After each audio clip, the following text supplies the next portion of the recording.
Welcome back to art. Today I want to talk about a famous artist named Andy Warhol. Andy Warhol is an American artist. He had done many different things. He was a photographer, he was a silkscreen artist, he was a painter, he was also a movie director, he was also a producer of movies.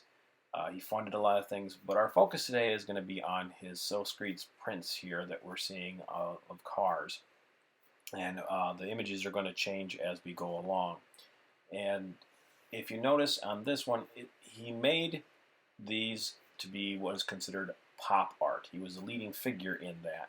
And with pop art, he takes something that is known around the community or around the country or even around the world as something really common or really famous. So it could be Marilyn Monroe, which you're seeing here, or it could be the Cars, which you saw in a previous slide. It could be here, Mickey Mouse. These are all really popular things that people really know well. So he just reproduces them over and over and over again. And a lot of times he's just changing the colors, changing the backgrounds. And that is what our project is going to be based off of, is using his idea of the silk screens with different colors, only we're going to do ours with crayons and some paint. I want to show you a couple more images here. This is another one that he's really famous for is his Campbell's soup. And it's actually chicken noodle soup, I believe. And here you can see lots of images of the silk screen over and over again, over and over again. Sometimes you'll see him just as a one soup can, but if you look him up on the internet, he's pretty famous. Our next slide coming up here.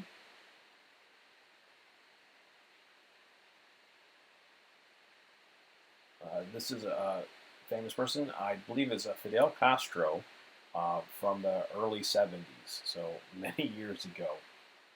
And you can see again the background color changes, but the colors for the face also change, and so do the colors for the lines of the hair and his shirt and hat.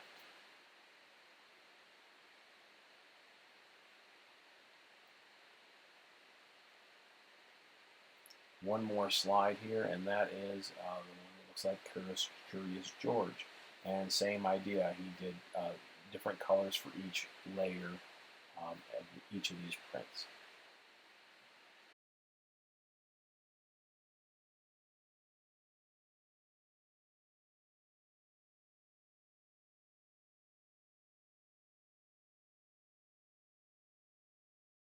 All right, and let's get on to the assignment. With this assignment, what we're going to do is we are going to be making our own Andy Warhol style pop art project. And in order to do that, we have to do a little bit of prep work. You're going to need a few materials. For the very beginning, you're going to need some glue. You're going to need 2 pieces of paper. You'll need a pencil. You'll need an eraser.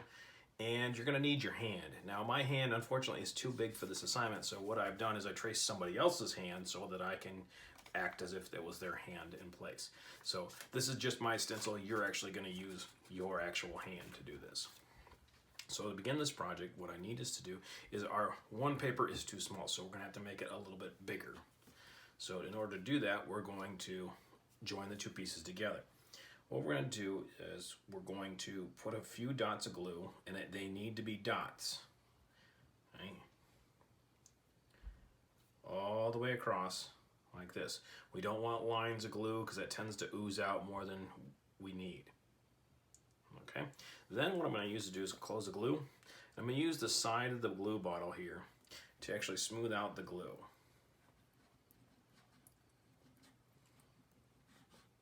Because I want the glue to actually be pretty much as thin as possible. I don't want it to be all bubbly or oozing out or anything like that. I want it to be as thin as possible.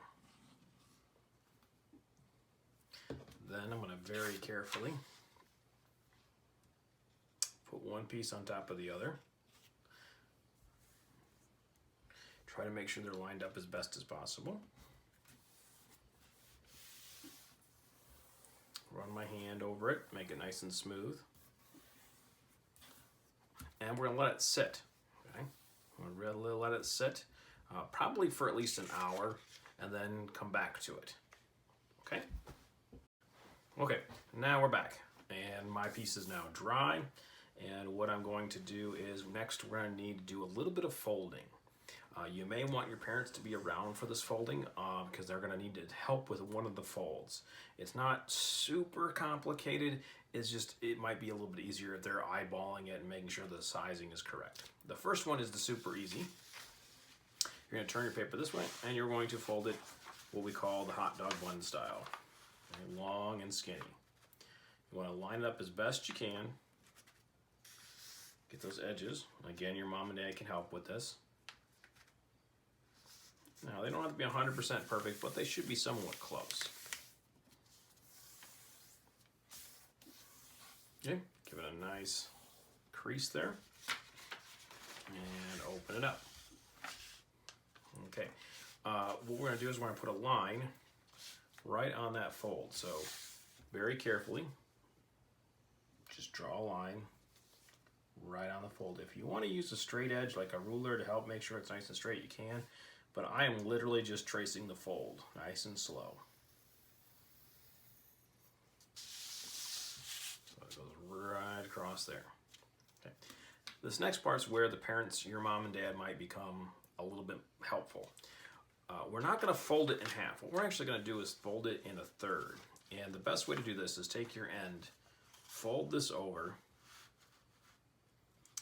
till it's about here, where it looks like a square. If it looks like a square there, then it probably looks almost like a square here. And then you can put this down like that. Then what you're going to do is very carefully fold it over so that the fold is right on the edge of that. Now on mine, you can see that it's not perfectly even, and I don't expect yours to be perfectly even either. We're doing a guesstimate on our fold. But that's why I wanted mom and dad to be kind of watching to help get your guesstimate pretty close. When you open it up, it looks like you got 6 squares. Okay. And what we're going to do is now I'm going to draw a pencil line right down the fold.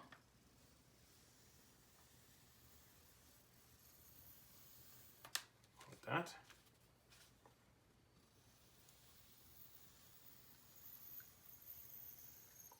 And like that. Okay. Now, just like in the Andy Warhol pictures that you saw earlier, where he's got repeated images over and over and over again, they're the same image, but they're done slightly different with different colors. We're going to do something similar. Now, what you're going to do is, as a first grader, your hand is a bit smaller than mine. And you're going to take your hand and you're going to go diagonal because it will fit better in the square like this. Now, clearly my hand is too big. So I have a stencil that I can trace, and it fits in the space. Now, we're only wanting the hand, okay? So we won't need your whole wrist or anything like that. And you're going to trace it 6 times. And each time it will be the same direction each time. It can be your left hand or your right hand. Now, moms and dads may want to help you with keeping that pencil straight up and down. So moms and dads, it's fine to help them out, but make sure their hand is still on the pencil, working it around as they're going, because I do want the students to get used to being able to do 2 things at the same time, a hand holding down and one working itself around. What I'm going to do now is speed up the video since I don't have anything else to add right this second while I'm doing these 6 spots.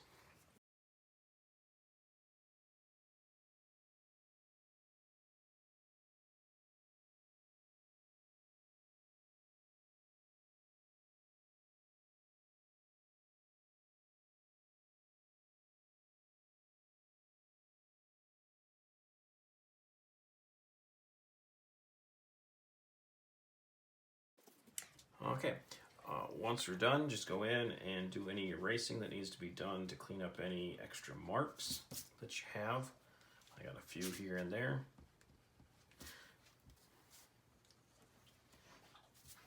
And this is where we'll leave it for week 1.